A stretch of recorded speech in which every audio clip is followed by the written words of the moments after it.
Kumusta mga bro? Nasa harap tayo ngayon ng Desk Marketing or Yamaha One. Dito lang yan sa Lilia Avenue, Cogon Rotonda or Moc City. Sa mga gustong mag-inquire, pwede kayong bumisita dito or pwede kayong tumawag sa contact number nila. Pwede rin kayong mag-message sa Facebook page nila na naka-flash ngayon sa screen. Ang ire-review natin ngayong araw ay ang Yamaha Mio Gravis 125. Version 2 na to, 2024 model. Tinatawag din to ng iba na nakababatang kapatid ng Mio Aerox kasi meron silang mga resemblance pagdating sa physical appearance. So yun, ikutan muna natin to at tignan natin kung gaano kaganda tong motor na to. Magsimula tayo dito sa headlight mga bro. All LED na to, yung low tsaka high beam niya. Meron na siyang DRL or park light dito sa taas, itong color blue na to. Sa signal lights nga lang, naka-bulb type pa siya. Pero wala namang kaso yun kasi pwede nyo namang palitan to ng LED kung gugustuhin nyo. Dito sa taas ng headlight, meron siyang sticker na may nakalagay na stop and start system. At sa kabila naman ay may nakalagay na Mio. Sa gitna, meron siyang emblem na may nakalagay na Gravis. At sa taas niyan, yung logo ng Yamaha. Sa handlebar cover niya, wala naman masyadong ganap dito. Plain lang yung design niya and yung kulay niya is combination lang ng color variant niya na matte brown tsaka black. Lipat naman tayo dito sa baba. Ito yung front fender niya at nasa taas niyan yung busina. Then naka-telescopic fork siya.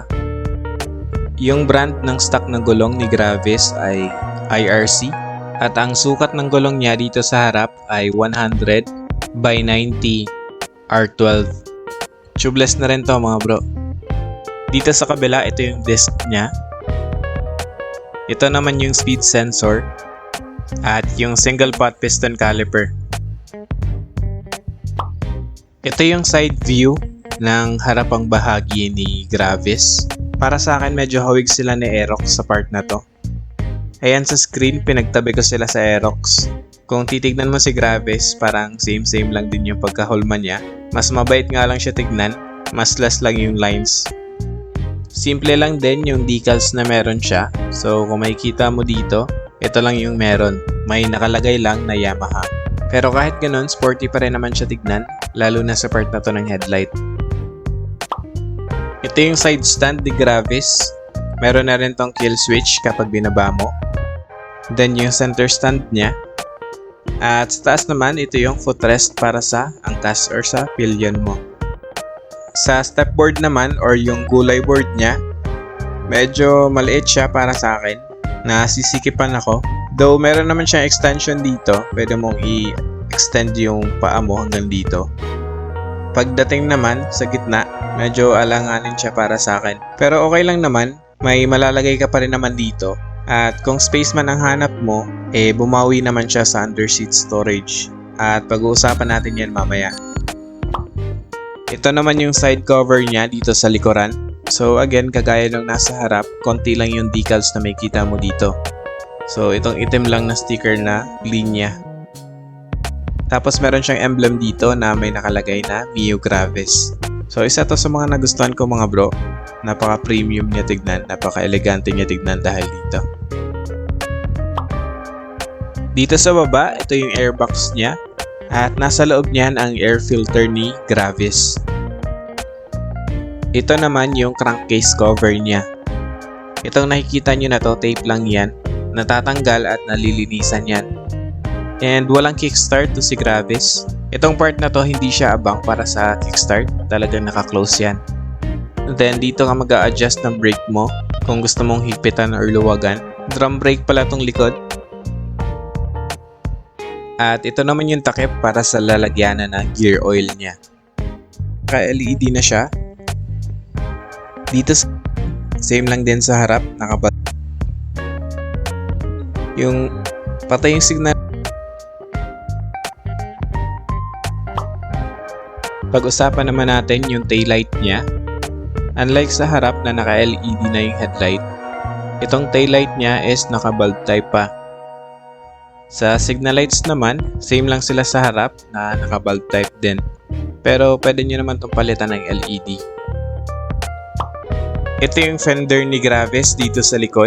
Gusto ko ng mga ganitong fender kasi malapad. So mas less talsik sa angkas nyo. And meron siyang reflector dito sa taas ng lalagyanan ng plate number niya. At merong opening yung ilalim ng taillight niya. Yung liwanag na nanggagaling dyan, yun yung nagsisilbing ilaw para sa plate number tuwing gabi. Naka-air-cooled si Gravis at ito yung fan niya. Ito naman yung dipstick. Dito ka maglalagay ng engine oil mo. At ito naman yung tambucho niya. Pag-usapan naman natin yung upuan ni Mio Gravis. As expected, yung seat material niya is maganda. Then yung foam naman is sakto lang para sa akin. Komportable naman siya. Malambot lang din. Meron kasing ibang upuan na talagang matigas yung foam niya.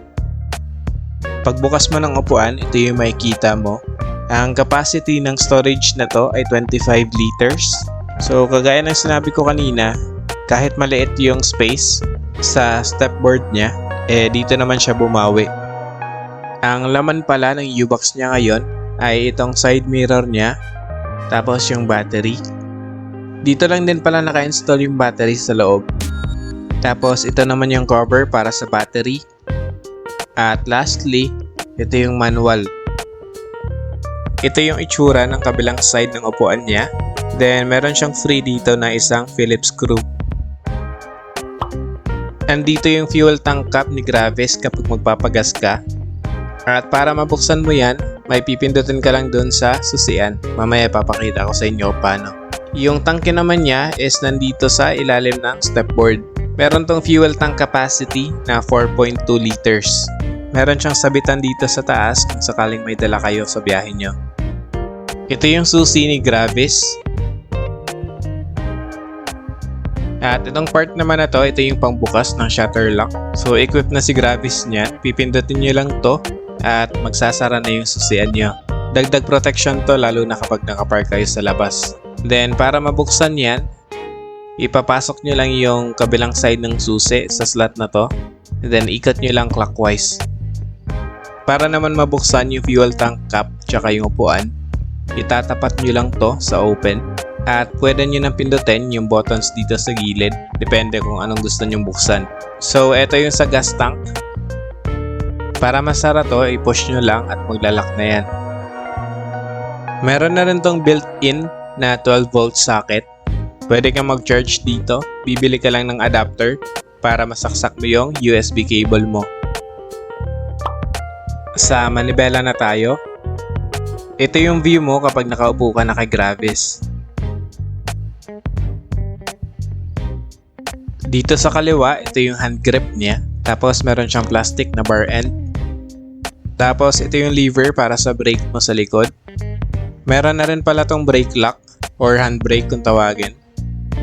Sa switches naman, ito yung sa high and low beam. Sa baba niyan, ang signal light switch at yung busina. Ito naman yung slot para sa side mirror niya. Dito sa kabila, hand grip, tapos bar end. At ito naman yung lever para sa front brake. Meron siyang gel type emblem dito na may nakalagay na blue core. Tapos slot ng side mirror niya. Equipped na to ng stop and start system si Gravis. So kapag naka-on to at huminto ka ng 5 seconds, mamamatay yung makina mo. At para umandar ulit yun is pipigayin mo lang yung throttle mo. May built-in hazard na rin siya. Ito yung switch niya. At sa baba niyan is yung push start. Yung panel gauge naman niya, naka-digital na. Di ko nga lang mapakita sa inyo kasi hindi pa activated ng unit. Yung dumi nakikita nyo dyan or yung bubbles, plastic lang yan. At meron siyang isang button dito sa gitna. Sa presyo naman, si Yamaha Mio Gravis version 2 2024 ay nagkakahalaga ng 93,000 pesos. Meron siyang down payment na 6,500. Sa 36 months, ang babayaran nyo buwan-buwan ay 4,117. Sa 24 months or 2 years, 5,318. Sa 12 months or 1 year, 8,922. Kapag nagbayad naman kayo on or before sa due date nyo, meron siyang rebate na 200 pesos. Sa requirements, para sa applicants, magdadala kayo ng dalawang 2x2 ID picture, tatlong photocopy ng driver's license nyo, tagi-isang photocopy ng dalawang valid IDs, at LTO client ID or client number. Para sa co-maker nyo, dalawang photocopy ng isang valid ID. At doon nagtatapos ang ating walk-around review sa Yamaha Mio Gravis 2024 version 2. Comment na lang kayo sa baba kung anong masasabi nyo sa motor na to.